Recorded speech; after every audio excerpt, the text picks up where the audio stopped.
हर हर महादेव। कैसे हैं आप लोग? आशा करता हूं आप लोग भी महादेव के आशीर्वाद से स्वस्थ होंगे, मस्त होंगे और अपने परिवार के साथ प्रसन्न होंगे। अगर आप हमारे चैनल पर नए हैं तो चैनल को सब्सक्राइब कर लीजिए और साथ ही घंटी के बटन को भी दबा दीजिए ताकि हमारे आने वाली हर वीडियो की नोटिफिकेशन आप तक सबसे पहले पहुंचे। अगर आप महादेव के सच्चे भक्त हैं तो वीडियो को फटाफट से लाइक कर दीजिए और कमेंट में ओम नमः शिवाय जरूर लिखें। तो चलिए शुरू करते हैं आज का वीडियो। क्या आपने भी अनगिनत विवाह के उपाय कर लिए हैं पर ढाक के 3 पात निकले, मतलब कि कोई फायदा ही हुआ नहीं? तो मैं जानता हूं कि आपने कई उपाय किए होंगे जल्दी शादी के लिए, शीघ्र विवाह के लिए और कुंडली दोष निवारण के लिए, लेकिन हर बार नतीजा वही, कोई असर हुआ ही नहीं। दिन भर आप YouTube पर नए नए उपाय खोजते रहते हैं, उन्हें अपनाते हैं और माता पिता भी हर संभव प्रयास करते हैं, पर फिर भी सब व्यर्थ लगता है। फिर आप थक हार कर कमेंट बॉक्स में यही लिखते हैं कि हमने सब कुछ कर लिया भैया, लेकिन कुछ भी काम हुआ नहीं। लगता है भगवान हमसे रूठ गए हैं। बच्चे उदास हो जाते हैं और माता पिता चिंता में डूब जाते हैं। अब कभी कभी तो ऐसा लगता है ना कि हम शायद हमारी किस्मत ही खराब है। अगर आपके जीवन में भी ऐसी ही किसी प्रकार की परेशानियां हैं, विवाह में देरी की हो या फिर धन की तंगी की हो या फिर नौकरी की रुकावटें हो या फिर पारिवारिक समस्याएं हो, तो इस दिन किए गए उपाय आपके जीवन को सकारात्मक मोड़ दे सकते हैं। जो मैं आपको उपाय बताने वाला हूं वह सबसे शक्तिशाली, सबसे प्रभावशाली और सबसे चमत्कारी है। बस इसे एक बार करिए और फिर देखिए कि कैसे आपकी जिंदगी बदल जाती है। अगर आप सच में चाहते हैं ना कि आपका विवाह शीघ्र हो तो इस उपाय को श्रद्धा और विश्वास के साथ आप करेंगे। यह उपाय माता पिता भी कर सकते हैं और अविवाहित बच्चे भी कर सकते हैं। अगर माता विशेष रूप से इस उपाय को करती हैं तो अर्जी बहुत स्वीकार जल्द होती है उनकी, क्योंकि उनकी प्रार्थना जो है भगवान जल्दी स्वीकार कर लेते हैं, क्योंकि माँ तो माँ है और माँ से बढ़ करके कोई है ही नहीं। आपको क्या करना है, ठीक है, और उसे अपने पूजा घर में रख दीजिए। रोज वो बॉक्स चाहे आपका स्टील का हो, कैसा भी हो, मतलब उसमें आपको क्या करना है, रोज सुबह में या फिर रात को सोने से पहले अपने क्षमता के अनुसार उस बक्से में 1 रुपया डालिए, 5 रुपया डालिए या 10 रुपया। रोज का नियम, आपसे जितना आपकी जितना हो सके संभव, पर उतना ही अमाउंट डालना है, रोज डालना है। रोज 1 डालिए, 5 डालिए, 10 डालिए। अगर आप 5 डाल रहे हैं तो रोज आपको 5 डालना है। 10 रुपया डाल रहे हैं तो 10 रुपया ही डालना उस बक्से में, ठीक है। कैसे डालना आपको यह उपाय, सिक्का जो है अपना बायां हाथ अपने सिर पर रखें। उसके बाद फिर दाहिने हाथ में वो आप सिक्का रखें, चाहे 5 का हो, 1 का हो या फिर 10 का हो। वो सिक्का अपने दाहिने हाथ में रखिए और अपने छाती पर लगाइए, ठीक है। यह उपाय माँ को करना है, ठीक है। उसके बाद अपनी आंखें बंद कीजिए और भगवान से प्रार्थना कीजिए, ठीक है। हे प्रभु, मेरे चारों ओर घना अंधकार छाया हुआ है, कोई उपाय काम नहीं कर रहा है। मेरे अपने कर्मों के कारण मैं शुभ फल नहीं पा रहा हूं या फिर पा रही हूं, ठीक है। अब केवल आप ही मुझे मार्ग दिखा सकते हैं, आप ही मेरा मार्ग प्रशस्त कर सकते हैं। हे प्रभु, मेरी यह विनती स्वीकार करें और शीघ्र विवाह का मार्ग खोल दीजिए। प्रार्थना करने के बाद जो सिक्का है, उस सिक्के को जो आपने बॉक्स रखा है अपने पूजा घर में, उस बॉक्स में आप डाल दीजिए, ठीक है। बायां हाथ आपका सिर पर था और दाहिने हाथ जिसमें सिक्का था वो आपकी सीने से लगा हुआ था, ठीक है। इस प्रक्रिया को रोजाना करना है, सुबह और रात दोनों में से कोई भी एक समय आप चुन सकती हैं, पर उस टाइम पर आप फ्रेश हो। मेरा सलाह यही रहेगा कि अगर सुबह आप जब आप नहा धोकर के पूजा पाठ करती हैं तो उसी टाइम पर आप यह प्रयोग कीजिए, क्योंकि उस टाइम पे आप फ्रेश रहेंगी और एक तरोताजा रहेगा मिजाज।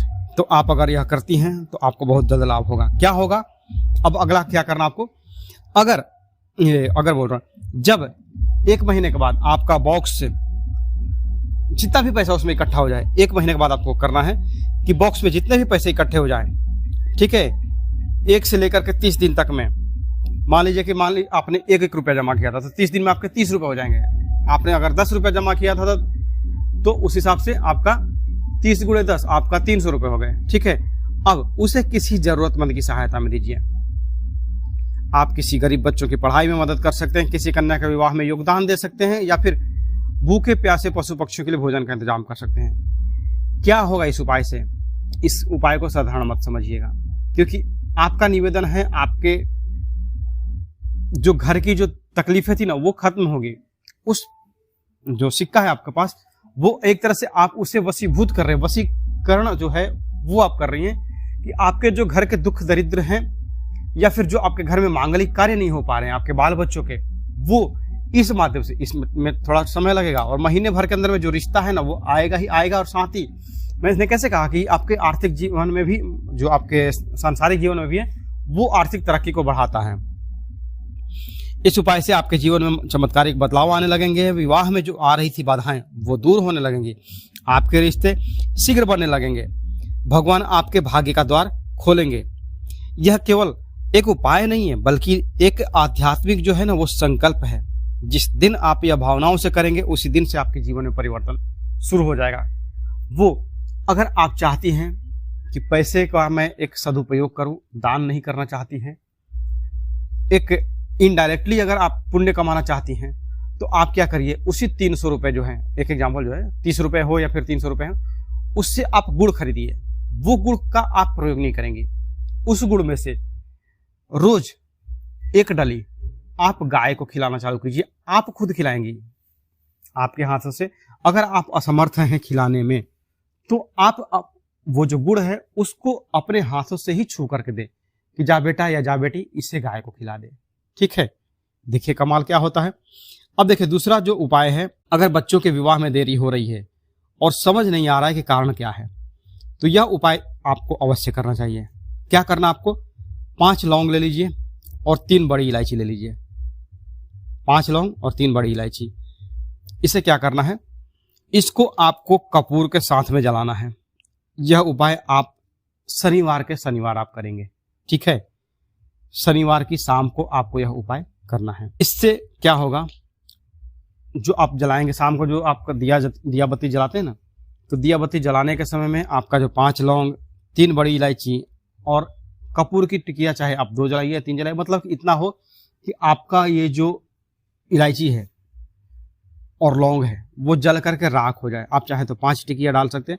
बस ये है कि जब तक ये जल नहीं जाते हैं पूरा, आपका घर का हर कोना, हर कमरा ये कवर होना चाहिए। जब तक ये जलते रहेगा, इसके धुएं से आपका हर घर, हर कमरा, कोना आपका कवर होगा धुएं से।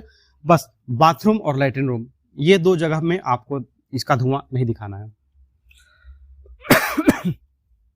उसके बाद जब आपका यह धुआं पूरे घर में फैल जाए, उसके बाद आप इसको लेकर के चले जाइए घर के मुख्य द्वार पर।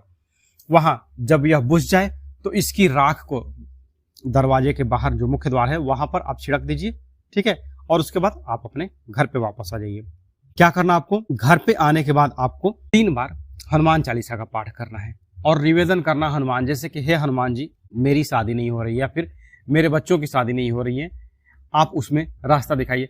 बस ये 7 दिन अगर आपने कर लिया ना हनुमान चालीसा पढ़ने वाला काम, 7 दिन मतलब कि कैसे, आपने आज शनिवार है, मान लीजिए कि आज शनिवार है और अगले शनिवार तक आपको केवल हनुमान चालीसा का रोज शाम को पाठ करना है। पर जो लौंग और ये लौंग इलायची और जो कपूर जलाने वाला उपाय था, आपको केवल अगले शनिवार, वो शनिवार कवर करना है। आज शनिवार और अगला शनिवार, ये 2, इसके बीच में ही आपका रिश्ता आएगा। पर जो शाम को या फिर सुबह में जो 3 हनुमान चालीसा पढ़ने का काम है, ये आप रोज करेंगे। फिर देखिए कि कैसे आपका रिश्ता नहीं आता है, आएगा और आपके लिए एक अच्छा जीवन साथी का रिश्ता लेकर के ही आएगा। ठीक है, तो करके देखिए यह उपाय और अपने सुखी जीवन में संपन्न रहें। मेरी ईश्वर से यही प्रार्थना है। तो आज के लिए बस इतना ही। मिलते हैं जल्दी आपसे नेक्स्ट वीडियो में। तब तक के लिए हर हर महादेव, जय माता दी।